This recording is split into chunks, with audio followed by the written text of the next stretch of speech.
I would like to share an insight with you on birth, life, and death. And this is based on an experience I had driving through the Gotthard Tunnel in Switzerland in 1993. And I wrote about it in my first book, Reflections from the Origin. And I'll start today's insight by sharing this chapter with you all.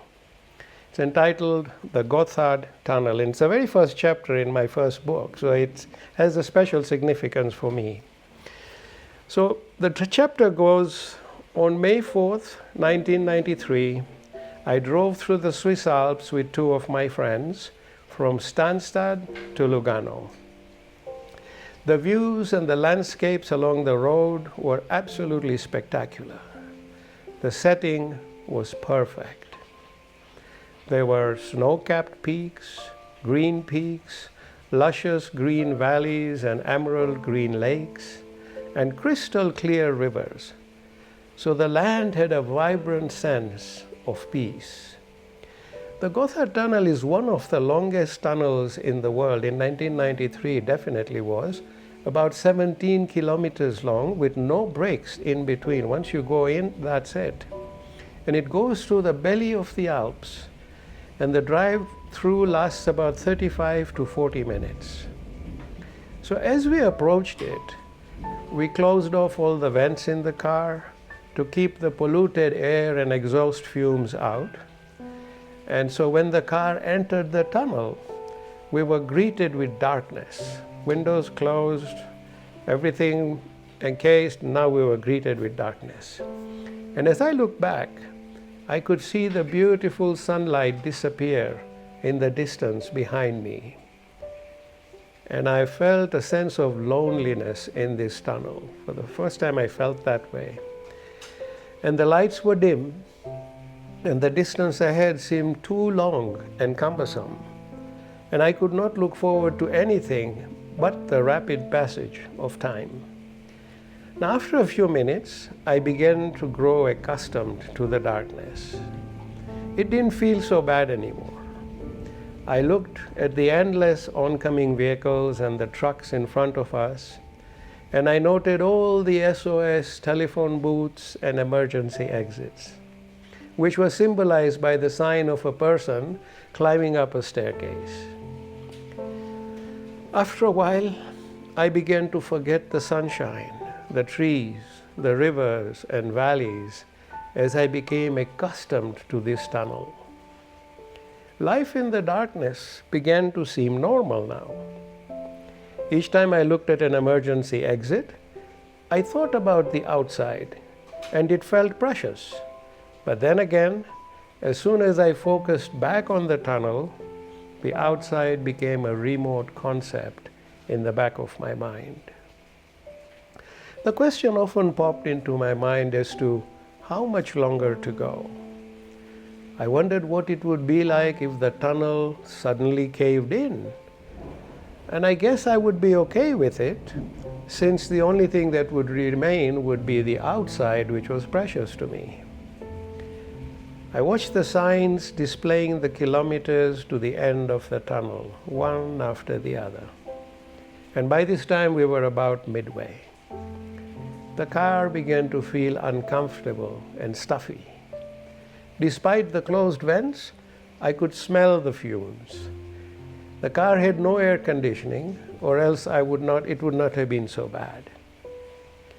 I felt like opening my window, but then it would only get worse. Lots of fumes out there. My mind slowly drifted off to the subject of work and business, and I became somewhat oblivious to the dark, narrow, lonely, and polluted tunnel. And I mused about our projects across the world and how they could impact nature and our environment in a positive manner, and came to the conclusion. I said to myself, we have a lot to accomplish in this world. Will I have enough time to do it all? Just then I saw the final 1 kilometer sign. Soon we would be out of the tunnel. Then my mind shifted back once again to this tunnel. It was still the same, a dark, hollow mess. Then in the distance, I could see a bright speck of light. And as we drew closer, the walls of the tunnel began to illuminate, getting brighter and brighter as we approached the sunlight. Then, in what seemed like a flash of a second, we were out again, back into the sunshine, with the trees, mountains, rivers, and lakes. It felt wonderful. I felt a strong sense of inner satisfaction and peace. The rays of the beautiful warm sun penetrated my soul. I looked back at the tunnel as it disappeared into the distance. This is when the coin dropped. I realized that I had just experienced birth, life, and death. Before I was born, I soared freely in the skies, the beloved with the lover. I could go wherever I wanted to go, be whatever I wanted to be, feel whatever I wanted to feel, because I was me, in inverted commas, me. And in the divine light of the origin, I was light. I was warm, comfortable, peaceful, happy, and loved. I had no limits. I was infinite. Then came my moment to separate from my origin, like a spark separates from the fire. The origin came to bid me farewell and relate to me my mission that lay ahead. I was deeply grateful to be in the presence of this divine love. Next, there was a painful parting as I broke away. I felt assured that I was not alone and that the origin would be with me at every step of my journey, every step of my mission.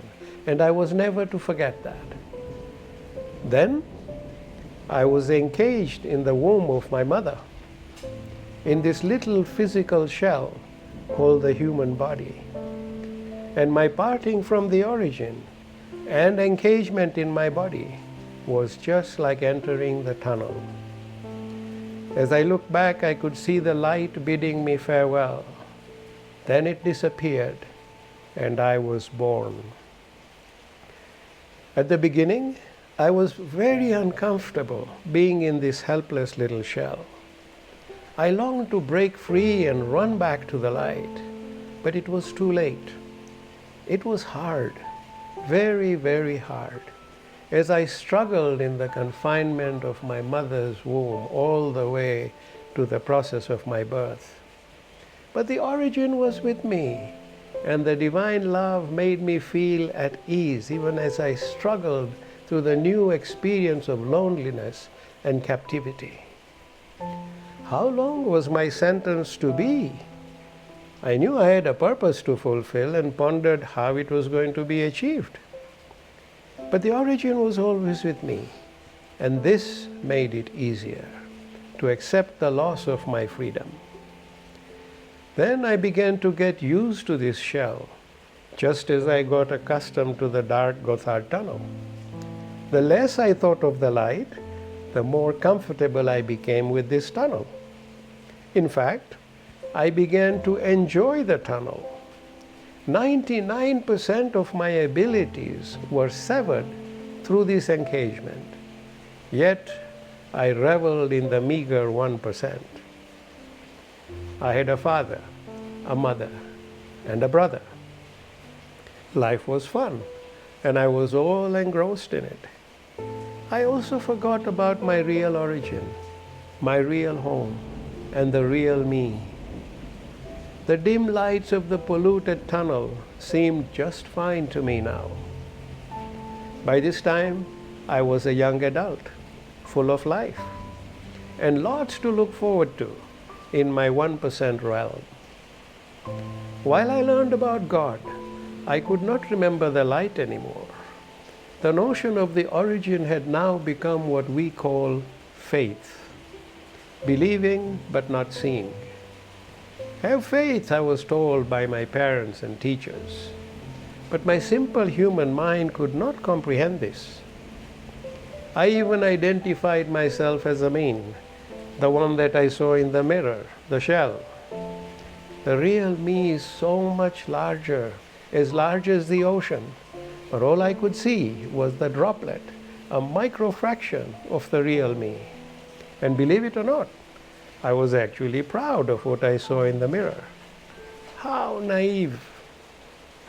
Then I saw the next emergency exit sign in the tunnel. The symbol showed a man running up a staircase to the outside, and I use outside in inverted commas because that's where I had come from. He had a way of breaking out of the tunnel into the warm, clear, beautiful outside. The sign brought back memories of my freedom, but then they quickly passed.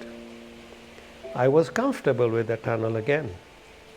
I got so involved with my business, my wife, my children, and all that was around me that I forgot about the tunnel itself, let alone the possibility that there was an outside. As we approached the end of the tunnel, I saw the final countdown of kilometers. Have I accomplished my mission? I asked.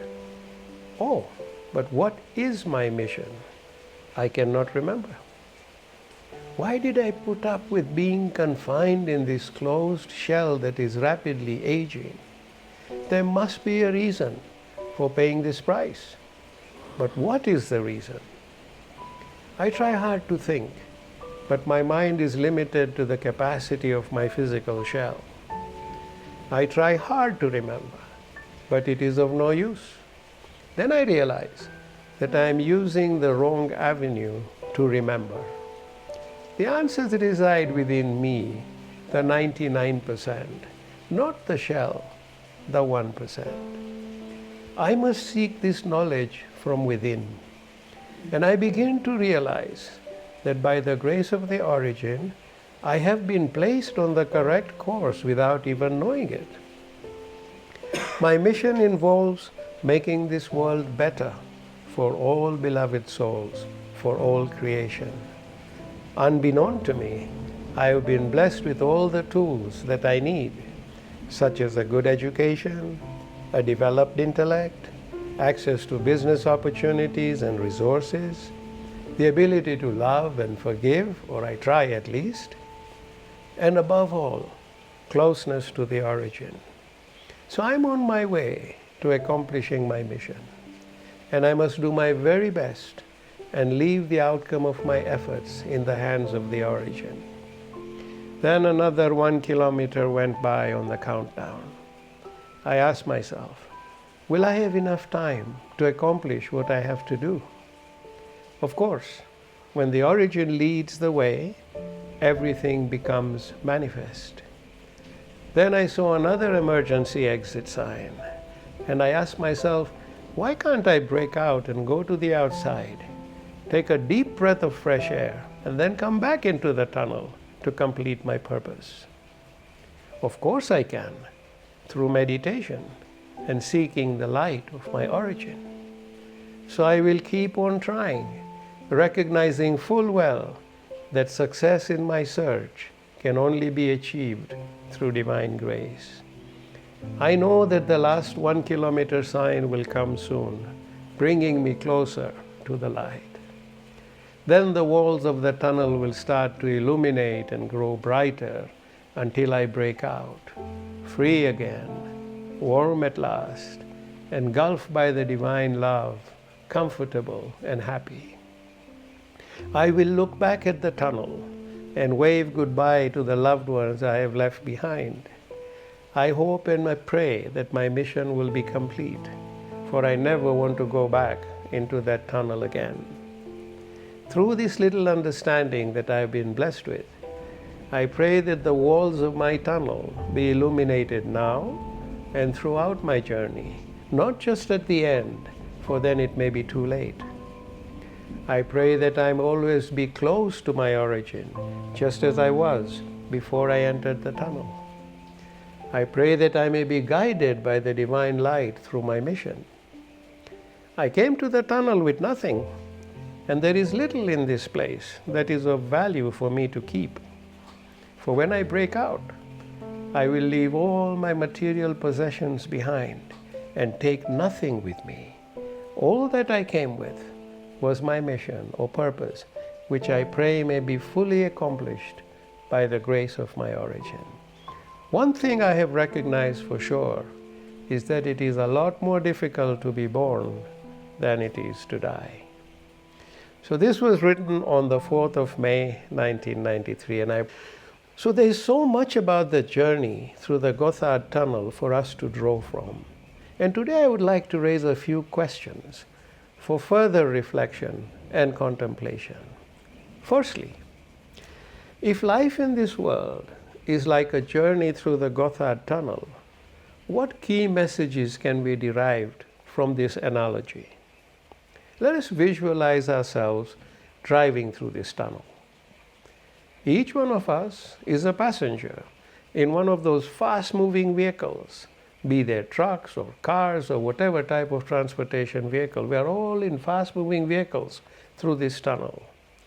Our vehicle is moving at a good speed and time is flying by. Our kilometers left in the tunnel are depleting before our eyes. What are we doing with this valuable time? Are we learning as much as we can from this short journey? Or are we wasting time focusing on worthless experiences? Why are we so interested in what other passengers in the vehicles flowing by us are doing? Does it really matter? Some questions to ponder. Secondly, why are we so attached to this world and people and material things in this tunnel? Why?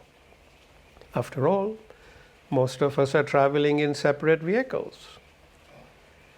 And we are getting attached to what is so transient. Aren't we better off being detached, living and letting others live, journeying and letting others journey? When it comes to our material possessions, why are we so attached to them? Aren't they just pieces of objects flowing with us in this tunnel? Objects we can use and then pass on. We're going to leave behind all our possessions when we break out of this tunnel, back into the light where we belong. Aren't we better off being detached from our possessions and simply enjoying them while they are with us? Some of us spend most of our lives and precious time amassing wealth and possessions. Are they really worth it? How much are the objects we encounter in this tunnel really worth to us? Some useful questions to consider, my dear friends. Next, number 3, brings us to the issue of seeking recognition in this tunnel, the issue of our need for recognition, each one of us. When you look at the trucks and cars whizzing by with their passengers in the tunnel, does their recognition really matter? Why do we go to such great lengths to get this recognition in what is simply a short and chaotic journey through a tunnel? Why waste valuable time over this? The people who give you recognition are as transient as you, and they will all leave the tunnel one by one. And none of this recognition ever goes with you or with them. It remains in the tunnel. So we need to reflect on the whole concept of seeking recognition. Number 4, then there is the question of ego. Now that we recognize ourselves as voyagers through this tunnel, can any of us really ever be high and mighty in this transient place? Can we? Does the tunnel really care about or recognize how great one is? After all, aren't we just passengers in one of the vehicles simply driving through? Why have or be bogged down with the ego? Another point to consider. Number 5. Then comes the issue of building legacies. Some people spend their entire lifetime building a legacy by which they want to be revered and remembered. Isn't that just building upon one's ego hoping it will survive one after death. Everybody hopes so. Guess what? I have news for you. There are trucks and cars zipping through this tunnel every moment. Once you leave the tunnel, the best case is that the last 3 vehicles behind you will be aware of you. They may remember you. And if you are really lucky, your memory will survive 4 vehicles, tops. So why not just simply enjoy the experience of this journey? And why not waste your time over building transient and short-lived legacies? Why not spend your money on travel and enjoying your loved ones and pursuing your passions instead? Something to consider. And I'm sure these are all debatable issues, so I'm just throwing questions at you. Number 6, and this is the final point I wish to discuss, and probably the most important one. It is your connection with the outside as you journey through this tunnel. Remember the SOS phones and the emergency exits with the sign of the man running up the staircase? We should all strive to connect with the outside every day. How can we do this, you may ask? Remember, before we entered this tunnel, we were pure light. We were free. We were infinite. Once we entered the tunnel, our true self or true nature has continued to journey with us. It hasn't gone away. But we have forgotten this. And very often we get a reminder, just like that emergency exit which we could keep ignoring. So I would say that when we meditate, we break out of the tunnel, back into the light that we are. We breathe in pure eternal life in the outside, where we are now, who we have always been, who we were before the journey, and who we will be after the journey. That's where we go when we meditate. So taking the time to reconnect with our real self is a crucial aspect of our journey in this world. So let us make meditation a regular practice daily. Prayer and higher thoughts of our origin also takes us to our true selves outside the tunnel. Then when we return to the tunnel, we can all bring back light, vibrance, positivity from the outside to make life in the tunnel better for everyone. So let us be mindful of our daily objective and climb up the emergency exit to the outside. Those moments will deeply enrich our lives in this world. So let us not get consumed by this world that we miss out on the most important aspect of ourselves. And this is the insight I wanted to share with you today. Do take the time to reflect on some of today's questions and draw from them what resonates with you.